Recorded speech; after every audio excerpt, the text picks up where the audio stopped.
गुरु प्यारी साध संगत जी, आप सभी को प्यार भरी राधा स्वामी जी।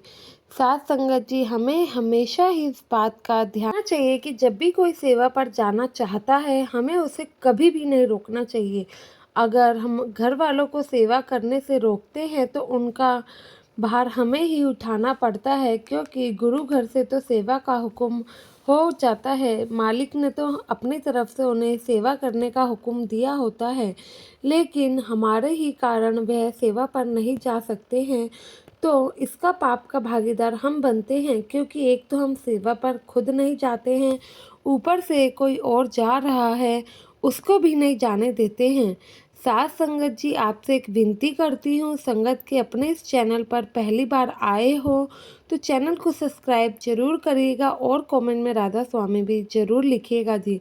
साथ संगत जी, घर वालों से हमें कभी भी सेवा का मौका नहीं लेना चाहिए और हमेशा उन्हें सेवा पर जाने से नहीं रोकना चाहिए। अगर हम ऐसा करते हैं तो हमें इसका भार चुकाना ही पड़ेगा, क्योंकि गुरु घर की सेवा ऐसे ही किसी को तो नहीं मिलती है। जिनके बहुत ही ज़्यादा अच्छे कर्म होते हैं, जिन्होंने कुछ ना कुछ नाम की कमाई की होती है, उन्हें ही ये मौका प्राप्त होता है। मालिक खुश होते हैं तो खुशी में ही हमें सेवा का निमंत्रण देते हैं संगत जी। नहीं तो हम देख सकते हैं कि कुछ सत्संगी ऐसे हैं जो सेवा पर जाना तो चाहते हैं, लेकिन चाह कर भी सेवा उन्हें नहीं मिलती है। वे हमेशा ही सेवा करने का मौका ढूंढते हैं, लेकिन किसी भी कारण वे सेवा पर नहीं जा पाते, क्योंकि गुरु घर की सेवा जिनके बहुत ही ज़्यादा कर्म श्रेष्ठ होते हैं उन्हीं को मिलती है। यह बात बानी में भी बाबा जी ने फरमाई है कि बिना कर्म के सत्संग नहीं मिलता, बिना कर्मों के सेवा नहीं मिलती है। जिन पर उस कुल मालिक की दया होती है, जिसे वे अपने साथ मिलाना चाहते हैं, उन्हीं को ही यह अवसर प्राप्त होता है। संगत जी, एक सत्संगी परिवार था जो कि दिल्ली में रहता था और उनका वहाँ पर कपड़ों का बिजनेस था जो कि काफ़ी अच्छा चल रहा था और चल रहा है। लेकिन कुछ साल पहले इनका बिजनेस ठीक ठाक था, एक नॉर्मल पोजीशन पे था, या ये कह सकते हैं कि ना ही ज़्यादा बड़ा था ना ही ज़्यादा बिजनेस छोटा था। फिर भी इस परिवार को उस समय किसी चीज़ की कमी तो नहीं थी, क्योंकि बाबा जी की कृपा और दया मेहर की दृष्टि सब पर ही रहती है। उस समय इनका बिजनेस अच्छा चलता था और यह लोग हफ्ते में एक बार गुरु घर की सेवा पर भी जरूर जाते थे। इनका सेवा की तरफ अच्छा ध्यान था, काफ़ी मन भी था। फिर इन्हें सेवा पर जाते जाते नाम की बख्शिश होती है, उसके बाद उन्होंने रूहानियत की तरफ ध्यान देना शुरू कर दिया। वे सेवा पर भी जाते थे तो ऐसे धीरे धीरे उनका बिजनेस अच्छा चलने लग गया। पहले उनकी वहाँ पर एक दुकान थी, लेकिन सदगुरु की दया मेहर दृष्टि से उन्होंने दूसरी दुकान भी खड़ी कर ली। ऐसे ही सदगुरु की कृपा से वहाँ पर 4 दुकानें इन लोगों की हो गई। मालिक की उन पर बहुत कृपा हुई। तो साथ संगत जी, जब इस संसार में हमारे पास ज़रूरत से ज़्यादा चीज़ें मिलती हैं तो हमारा ध्यान सही चीज़ों से हट जाता है और हम अपने आप को परमार्थ के रास्ते से दूर कर लेते हैं और संसार की मोह माया में पड़ जाते हैं। उसमें इतना व्यस्त रहने लगते हैं कि हमारे पास मालिक के लिए समय नहीं होता है। ऐसे ही धीरे धीरे इस परिवार के साथ होता गया।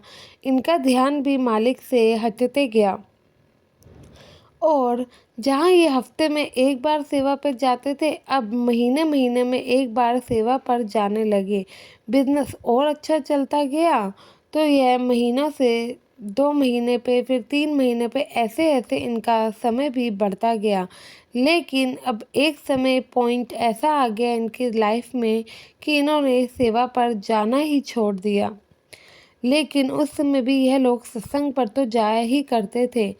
धीरे धीरे इनका काम इतना बढ़ गया कि अब इन्हें सत्संग पर जाने तक की फुर्सत नहीं रहती थी।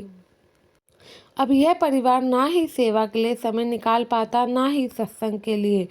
एक दिन इनके घर कुछ सत्संगी सेवादार आते हैं और कहते हैं, हमारे सत्संग घर से डेरे सेवा जा रही है, आपके परिवार से भी किसी न किसी को हमारे साथ चलना पड़ेगा, क्योंकि सेवादारों की कमी हो गई है। तो आपको भी अपना नाम इस लिस्ट में लिखवाना होगा। चाहे एक ही बंदा आप घर से चल लो, लेकिन चल लीजिए। लेकिन उन्होंने उस समय जवाब दे दिया। उस परिवार में उस सत्संगी की जो पत्नी थी, वह सेवा पर जाने के लिए बहुत उत्सुक थी और जाना चाहती थी। तो वह कहती है कि मैं सेवा पर चली जाती हूँ, बहुत दिन हो गए हैं मैं सेवा पर नहीं गई, और सद्गुरु के दर्शनों का भी मेरा बहुत मन कर रहा है। परंतु सत्संगी भाई ने अपनी बीवी को भी सेवा पर जाने से मना कर दिया, क्योंकि इनका काम इतना बड़ा हुआ था। इन्होंने अपना काम घर के हर सदस्य को बांट रखा था। 5 दुकानें देखना कोई छोटी बात तो नहीं होती है। घर का कोई ना कोई सदस्य किसी न किसी काम में व्यस्त रहता ही था। तो यह सत्संगी भाई अपनी बीवी को सेवा पर जाने से मना कर देते हैं, लेकिन इनकी बीवी उदास हो जाती है, क्योंकि उसका बहुत ही ज़्यादा मन था कि वह सेवा पर जाए और वहाँ सबसे बातें भी करे, क्योंकि सेवा सत्संग पर जाकर जो सुकून मिलता है वो शायद दुनियावी किसी चीज़ों में नहीं मिल सकता है। तो वह अरदास करती है कि काश बाबा जी मैं भी सेवा पर आ पाती। ऐसे ही उनको एक बहुत बड़ा आदर मिल जाता है और वह लोग बहुत खुश होते हैं, क्योंकि इस ऑर्डर में इन्हें काफ़ी ज़्यादा मुनाफा होने वाला था। और जिन्होंने इनको ऑर्डर दिया था, एक दिन वह ऑर्डर कैंसिल कर देते हैं और किसी दूसरी पार्टी को दे देते हैं। और जब यह बात इन लोगों को पता लगती है तो वह सत्संगी भाई एकदम गुस्सा हो जाता है और उदास भी हो जाता है। कहता है ये कोई बात थोड़ी होती है, हमें इतना बड़ा ऑर्डर मिला था और कैंसिल हो गया, ऐसे कैसे हो सकता है। हमारे साथ पहले तो ऐसा कभी नहीं हुआ। जो लोग हम पर विश्वास रखते हैं उन्होंने ही ऐसा किया। साथ संगत जी, वह सत्संगी भाई परेशान हो जाता है। जब उनकी बीवी उनकी परेशानी का कारण पूछती है तो वह बताता है कि याद है हमें इतना बड़ा ऑर्डर मिला तो पता नहीं कैसे कैंसिल हो गया। और दूसरी बात यह है कि ऑर्डर कैंसिल करके मेरे साथ इस शहर में जो दूसरी दुकान है उन्हीं को ही दे दिया गया है। तो उनकी पत्नी पूरी बात सुनती है और गुरु का इशारा समझ जाती है। तो पत्नी को समझाते हुए, अपने पति को समझाते हुए कहती है कि हमारे साथ बताओ ऐसा क्यों हुआ होगा। वो कहती है आओ मैं बताती हूँ कि हमारे साथ ऐसा क्यों हुआ। हमें कुछ दिन पहले सेवा का हुक्म आया था और आपने मुझे सेवा पर जाने नहीं दिया था, ना ही आप खुद गए। लेकिन मेरे अंदर से मन से सेवा पर जाने की तड़प शायद इतनी थी कि सद्गुरु ने हमें यह इशारा देकर समझा ही दिया कि भाई दुनिया के काम काजों में इतना भी व्यस्त ना हो जाओ कि परमार्थ को ही भूल जाओ। हमारे संसार के काम काज भी करने ज़रूरी हैं, क्योंकि इनके बिना भी गुजारा नहीं होता है। हमें इतना भी व्यस्त नहीं हो जाना चाहिए कि हमें अपने गुरु के लिए ही समय ना मिले और हम अपने गुरु के साथ ही छल कपट कर बैठे। तो क्या फ़ायदा ऐसा काम करने का भी। काम में व्यस्त हम रहने लगे हैं। जब से आपका काम बढ़ा है, सद्गुरु ने हमारे घर सेवादारों को भी भेजा था और अक्सर ही हमें सेवादार निमंत्रण देते रहते हैं सेवा के लिए, लेकिन हम जाते ही नहीं हैं। इतना भी हमें बिजी नहीं हो जाना चाहिए कि सद्गुरु हमसे सेवा का मौका ही छीन ले और कभी भी हमें सेवा करने का मौका मिले ही ना। जब ऐसा हमारे साथ हो रहा है तो हमें संभल जाना चाहिए, क्योंकि ये हमारा मन ही है जो हमें इस दुनिया में फंसाने की कोशिशें कर रहा है। इसलिए तो अक्सर बाबा जी फरमाते हैं और कहते हैं हमें कभी भी अपने नाम की कमाई को नहीं भूलना चाहिए। अगर हम वह करते रहेंगे तो हम मालिक की याद हम पर बनी रहेगी। साथ संगत जी, आशा है आप भी ऐसी गलतियां कभी नहीं करेंगे, मालिक को कभी नहीं भूलेंगे और हमेशा ही उनके उनके बहाने में रहेंगे।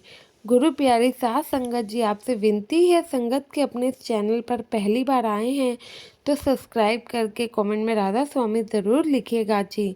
विदा लेते हैं आपसे, मिलेंगे अपनी अगली वीडियो में। गुरु प्यारी साथ संगत जी, आप सभी को राधा स्वामी जी।